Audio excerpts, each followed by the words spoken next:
WNST, Towson, Baltimore, and WNST.net. Boy, we've had so many topical conversations around here about active sports and the Ravens offseason and the Orioles spring training and the World Baseball Classic that I have not found time since earlier this year to get this guy on. It's been about 2 months since Jim Williams has joined us. He is our unofficial official media examiner, as well as a columnist for the Huffington Post and American Sports Network, as well as a multi-time Emmy award-winning producer and director all over the United States. Lives here in Baltimore, Maryland, because it is the land of pleasant living. We welcome Jim Williams back. You can follow his journey out on Twitter at WordManDC. The Word Man is here. What is the Word, man? I mean, there's so much going on in the media space that, and you and I haven't talked in 2 months. I have like a whole giant list that probably starts with the worldwide leader and massive, massive cuts at ESPN. We say the rich get richer. That's the New England Patriots. Boy, ESPN, it feels like if you're talking about some sort of a dynasty, that they've reached the top, and at this point, it's never going to go higher again. It's going to go lower because cable television is going to dictate that. Masson and the rest of them are going to find that out soon, too. Right. I mean, without question, Nestor, first of all, it's great to talk to you again. The situation with the cord cutting and with ESPN losing so many subscribers and so many millions of dollars, you had to have cuts. I mean, they were so bloated with so many different both analysts, commentators, and play-by-play people that this was a foregone conclusion. Well, I mean, was it 12 million subscribers they've lost now in the last 5 years? It's it's less than. I mean, it's 12 million, but it's less than 5 years. Actually, it's closer to 3.5. Wow. Okay, so 12 million subscribers. Do the math on this. When they're getting about $8 to $10 a head, right, for every cable box. Well, right? let's just say, to be fair, let's just say 6.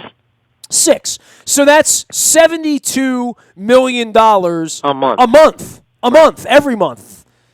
Moving forward. I mean, There's no business in the world that has enough profit to at least let that slide and just go on with business as usual. Well, that was going to be the case. And remember that they overpaid so much for rights just so people would leave them alone, including they pay more for their Monday Night Football NFL rights than Fox pays for their Sunday rights, than CBS pays for their, Sunday. But internally, is there really a loss leader line item that says we're going to lose money on this? Or did they just move things around like the shell game and not really know even what a bad deal is? Because I put ESPN on all the time, and I see stuff that's on TV, and I'm like, how is that being supported? How can that possibly make money on a Tuesday night? Well, again, it all boils down to that subscriber base. When they had 100 million subscriber base, they were printing money. The advertising sales was just, that was icing on the cake. But a lot of those people were never even putting ESPN on, right? I mean, this cord cutting has little to do with ESPN and probably a lot to do with just the world and media and iPads and, mobile and everything else that's going on. Yeah, I mean, ESPN gets some of those subscribers back, absolutely, but at the end of the day, how many subscribers were watching ESPN were closer to, 9, 10, maybe occasionally breaking the 10 to 15 million mark. That's out of 100 million subscribers. Well, it is fascinating that these team owners, and I'll bring it to Dan Snyder and to Mr. Angelos because they're both going to be in the news this week. Mr. Snyder's already been in the news. The Masson hearings are slated for the middle of the week. This has been going on for, well, let's be honest, been going on for 12 years. I mean, look, back to 2005. It's now 17. You and I have been talking about it for 4 years, but it's been going on for a dozen years. These moguls that own the teams wind up in media positions, and I know Ted Leonsis is wound up with a piece of Comcast Sportsnet. Obviously, Angelos has Masson. Meanwhile, the likes of Steve Bisciotti, they don't own a network, and they were in business at one point with Masson, which I told them was a grave mistake, and Dick Cass found that out. Then they were in business with Comcast Sportsnet, and now we're seeing with Brent Harris and with pals of mine here in Baltimore and Cliff Brown that they're no longer going to be covering the Ravens. CSN isn't going to cover the Ravens, and not going to cover the Orioles. Unless you own it, and you have access to it, it becomes even harder, as I found out with Mr. Angelos taking my press credential, that they don't really want media covering it. Baltimore Ravens probably believe their in-house BaltimoreRavens.com is going to be their network, and I don't know that they're going to monetize that in the same way that ESPN and Masson's getting money falling off, and Comcast as well, off the side of a truck from your cable bill, but there is something to be said that if you want the Brandon Williams press conference from Monday, Ravens.com has it. It's there. It's on your mobile. It's on your iPad. Older people are getting more comfortable with utilizing media in that way and finding what they want to find on their Twitter or on their Facebook or on their Instagram or wherever. There's no shortage of information for any team that you follow at this point. You don't have to look for it. You mentioned Ted Leonsis. I wouldn't be surprised because Ted has, Monumental Sports. I wouldn't be surprised at all if Bisciotti or somebody, Dick Cass, picks up the phone and talked to Ted and they made a deal and suddenly all of the content was available on Monumental Sports. It's fractured right now. If the Ravens wanted to do their own, there'd be no reason that they couldn't, and no reason that they couldn't monetize it. Well, the issue is monetizing it, right? And that's always been the issue for the Ravens being stuck in the middle of this market. And that was really at the heart the Masson issue when the Expos came to D.C., which was and clearly Angelos never thought he was going to make this much money off of this deal. I mean, not his wildest dream. And that money is sitting in his bank account. Mr. Lerner's coming to get it yet again this week. Is that story ever going to really get covered? I mean, if Angelos has to stroke a $250 million check, which is entirely possible, do you think anybody's even going to write a headline about that? Does anybody care? So, yeah, that would be a good thing to write. Well, it's going to have a conclusion at some point. I mean, all of the money is there, as they say. The money has been collected for a dozen years. It's just sitting, on the PGA side of the fence right now. And the Lerners really have been screwed. I mean, they took a bad deal with Major League Baseball. They got in on the deal. They got into a partnership with Angelos. And 12 years later, they still have their hand out trying to figure out where the money's gone. Right. I mean, they knew when they came in what the deal was. But what they didn't realize was, and you know this because you've written about it better and more extensively than anyone else, the situation when it came to every 5 years they're due a bump, and that suddenly that whole concept of who decided how the bump was going to happen changed. And so they haven't had a bump. They didn't get the bump 5 years ago, although Major League Baseball floated them a loan, and they still haven't got the money.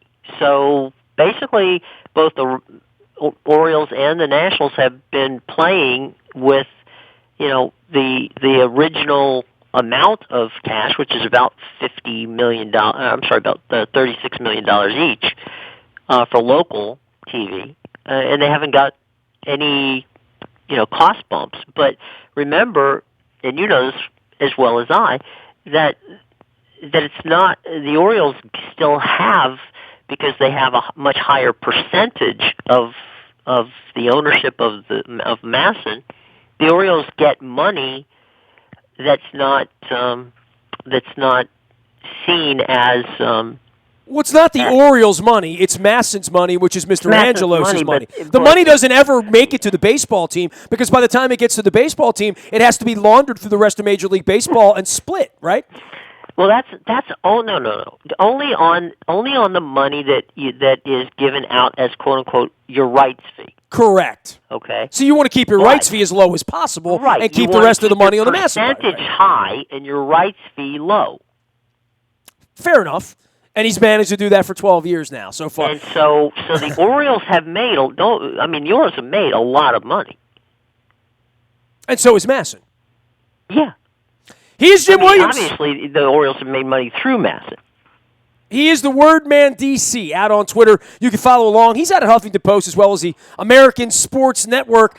This week, and I know you have a larger background with DC than Baltimore, even though you live here in Baltimore, Jim, but to see the DC media really hang on a sports story like meat on the bone with this Dan Snyder, McLuhan situation last week, that's the kind of story that when that happens in Baltimore with Dan Duquette and Peter Angelos, no one says a word. No one writes about it. Like down in D.C., I still see the Washington Post, not just with the president, but along all lines, doing journalism. I don't see a lot of active journalism these days that doesn't involve right or left in politics, right? Yeah, I mean they go after it. I mean I've got to give the Post has always. I mean it doesn't. They're even as much as they like Ted. I mean they ripped Ted a couple of times. So I mean fairly, but there's not there. I guess the thing to say is that no one's safe. I mean if you're if you're an owner and they don't think that you're doing the job, or if you're the coach, or if you're a player, most of the Post sports department is not just there to print the scores.